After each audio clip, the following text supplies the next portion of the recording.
Hey everyone, today I'm going to show you how to create a Venmo business profile account. So this is helpful if you want to receive payments through Venmo using a more professional profile instead of just your personal account. So first open up the Venmo app and tap your profile icon at the bottom right. At the top, tap the arrow beside your name, then select create a business profile.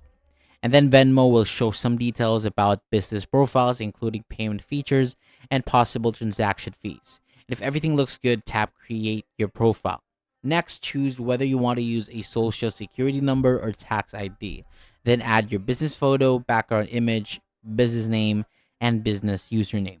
Make sure the username is available, then tap next. After that, add a short business description, choose a business category, and enter your business address. And then Venmo will also ask for tax details such as your date of birth, home address, and social security number or tax ID. Then add at least one contact method, include your website if you have one, and review your profile. So once everything looks correct, tap publish, and that is it. Your Venmo business profile is now created, and now you can start using it for business payments. So that is all for today. Thank you so much for watching. For more videos like this, hit the subscribe button below, and I'll see you on the next video.